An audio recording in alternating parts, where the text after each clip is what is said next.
அல்ஹம்துலில்லாஹ் வஸ்ஸலாத்து வஸ்ஸலாம் அலா ரசூலில்லா முஹம்மது இப்னி அப்தில்லா வாலா ஆலிஹி வசஹ்பிஹி அஜ்மைன் அம்மாபாத். ஒரு மனிதன் எப்பொழுதும் சிறு தொடக்கு அற்ற நிலைமையில் வுலுவோட இருப்பது வாழ்க்கையிலே பரக்கத்தை உண்டு பண்ணும் என்று ஹஸ்ரத் ரசூலுல்லாஹி ஸல்லல்லாஹு அலைஹி வஸல்லம் அவர்கள் கூறினார்கள். முஸ்னத் அஹ்மதிலே ஹதீஸ் பதிவாக்கப்படுகிறது. ஒரு தடவை ஒரு சஹாபி ஹஸ்ரத் ரசூலுல்லாஹி ஸல்லல்லாஹு அலைஹி வஸல்லம் அவர்களிடத்தில் வந்து, யா ரசூலல்லா உரீது ஐவஸ்ஸா அலைய ரிஸ்கி, என்னுடைய ரிஸ்கில், என்னுடைய வாழ்க்கையில், என்னுடைய தேவைகளில் பரக்கத் ஏற்பட வேண்டும் என்று நான் விரும்புகின்றேன். சற்றென்று ஹசரத் ரசூலுல்லா பதில் கூறினார்கள், அதிம் அல தொஹாரா யுவஸ்ஸா அலைக்க ரிஸ்குக், நீ எப்பொழுதும் வுலுவோடே இருந்து கொள், உன்னுடைய ரிஸ்கிலே அபிவிருத்தி ஏற்படும். இந்த அடிப்படையில் வுலுவை முறிக்கக்கூடிய இரண்டாவது விடயம்தான் ஜவாலுல் அக்ல், அதாவது ஒரு மனிதனுடைய புத்தி ஏதோ ஒரு விடயத்தின் காரணமாக நீங்குவது. அது பைத்தியத்தின் மூலமாக நீங்கினாலும் வுலு முறிந்துவிடும், அல்லது மயக்கத்தின் மூலமாக நீங்கினாலும் வுலு முறிந்துவிடும், தூங்குவதின் மூலமாகவும் வுலு முறிந்துவிடும். ஒன்று ஞாபகம் வைத்து கொள்ள வேண்டும், பித்தட்டை பூமிக்கு இடம்பாடாக்கி ஒருவர் தூங்குகின்றார், அவருடைய வுலு முறிய மாட்டாது. இந்த விடயத்தில் நாம் தெளிவு பெற வேண்டும்.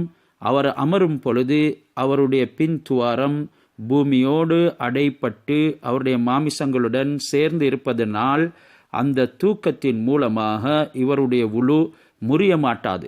ஆனாலும் இது சாதாரணமாக உடம்புள்ளவர்கள், சதை உள்ளவர்களுக்குத்தான் சாத்தியமாகும்.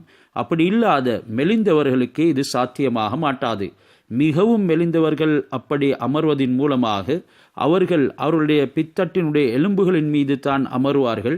இதனால் அவர்களுடைய அந்த பகுதி மூடிப்பட மாட்டாது. எனவே தூக்கத்தின் மூலமாகவும் வுலு முறிந்துவிடும் என்கிறதனை நாங்கள் அறிந்திருக்கின்றோம். இதற்கு ஆதாரமாக அபு தாவூதில் ஹதீஸ் வந்திருக்கின்றது. ஹசரத் ரசூலுல்லாஹி ஸல்லல்லாஹு அலைஹி வஸல்லம் சொன்னாங்க, அல் ஐனு அல் ஐனானி விகா உஸ் சஹே, இரண்டு கண்கள் என்பது ஒரு பையின் முடிச்சியை போல. அதாவது நம்முடைய உடம்பு ஒரு பை என்றால் நாம் விழுத்திருக்கிறது அந்த பைக்கு போடப்பட்ட முடிச்சு. ஃபமன்னாம ஃபல்யத்தவல்லா, யாரு தூங்குகின்றாரோ அவர் வுலு செய்து கொள்ள வேண்டும் என்று சொன்னார்கள். எப்பொழுது கண்கள் மூடப்படுகின்றதோ இந்த பையின் முடிச்சுகள் அவிழ்ந்து விடுகின்றது. அதனால் அந்த துவாரங்கள் அப்படியே விரிவாக ஆரம்பித்து விடுகின்றது. இன்னும் ஒரு ரிவாயத்தில் வந்திருக்கின்றது, இதா நாம அஹதுக்கும் இஸ்தத்துலக்கல் விகா, உங்களில் ஒருவர் தூங்கினால் அவருடைய அந்த பை அவிழ்ந்து விடுகின்றது. கண்கள் மூடுவதன் மூலமாக அந்த உடம்பினுடைய துவாரங்கள் அது விரிந்து விடுவதனால், அது அதற்குரிய அந்த பாதுகாவல் இல்லாமல் போவதனால் ஏதேனும் வெளியாகலாம். இதனால் வெளியானாலும் வெளியாவிட்டாலும் கூட தூங்குவதன் மூலமாக அவருடைய புத்தி நீங்கப்படுகின்றது. வுலு முறிந்த நிலைமைக்கு அவர் ஆளாகி விடுவார். எனவே தான் ஹசரத் ரசூலுல்லாஹி ஸல்லல்லாஹு அலைஹி வஸல்லம் அவர்கள் இந்த வுலுவை எப்பொழுதும் பாதுகாத்து கொள்ள முடியும் என்றால் ஆகும் சிறந்தது என்று சொன்னார்கள். ஹசரத் பிலால் ரலியல்லாஹு தஆலா அன்ஹு அவர்களை கனவில் காண்கிறார்கள். அதாவது ரசூலுல்லா உடைய பின்னால் நடந்து வருகிறார்கள். ஹசரத் ரசூலுல்லா அடுத்த நாள் பிலால் இடத்திலே கேட்டார்கள், பிலால், உலகத்தில் எனக்கு பின்னால் நீங்கள் பாதங்களை எடுத்து வைத்து வருவதைப் போல, எனக்கு பின்னால் நடந்து வருவதைப் போல சொர்க்கத்திலே உங்களை நான் அப்படி காண்கிறேன், என்ன அமல் செய்கிறீர்கள் பிலால்? ஹசரத் பிலால் ரலியல்லாஹு அன்ஹு அவர்கள் கூறினார்கள், யா ரசூலல்லாஹ், குறிப்பாக நான் ஏதும் செய்வது இல்லை. நான் என்னுடைய வுலு எந்த நேரத்தில் முறிந்தாலும் சரிதான் வுலு செய்து கொள்வேன்.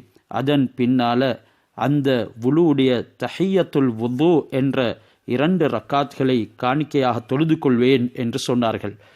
எனவே நாமும் இந்த வுலுவை பாதுகாக்கக்கூடிய விடயங்களில் மிகவும் கண்ணும் கருத்துமாக இருக்க வேண்டும். அத்துடனே இந்த நுஆஸ் என்ற ஒரு தூக்கம் இருக்கிறது. நுஆஸ் என்று சொல்வது சிறு தூக்கம். இந்த சிறு தூக்கத்துக்கு விளக்கம் கூறப்படுகிறது. ஒருவர் ஒரு ஹுத்பாவில் ஜும்மாவுடைய நாளையில் மஸ்ஜிதில் அமர்ந்திருக்கிறாரு. இமாம் ஹுத்பா பிரசங்கம் செய்கிறார். இமாம் கூறக்கூடிய விடயங்கள் இவருடைய காதிலே ஒலிக்கிறது. என்றாலும் அதனுடைய விளக்கம் சீரான முறையிலே இவருக்கு புரிந்து கொள்ள முடியாமல் இருக்கிறது. இந்த முறையில் தூங்குகிறார். அவர் எப்படி தூங்கின போதிலும் சரிதான், அதாவது அமர்ந்து தூங்கக்கூடிய நிலைமையில். அவர் பித்தட்டை இடம்பாடாக்கி தூங்கினாலும் பூமிக்கு சரிதான், பாடாக்கவில்லை என்றாலும் சரிதான். இவருடைய இந்த தூக்கத்தின் மூலமாகவும் உலு முறிய மாட்டாது. இது அஸ்பாபுல் ஹதஸின் உடைய, அதாவது உலுவை முறிக்கக்கூடிய காரணங்களினுடைய 2வது பகுதியை நாம் பார்த்தோம்.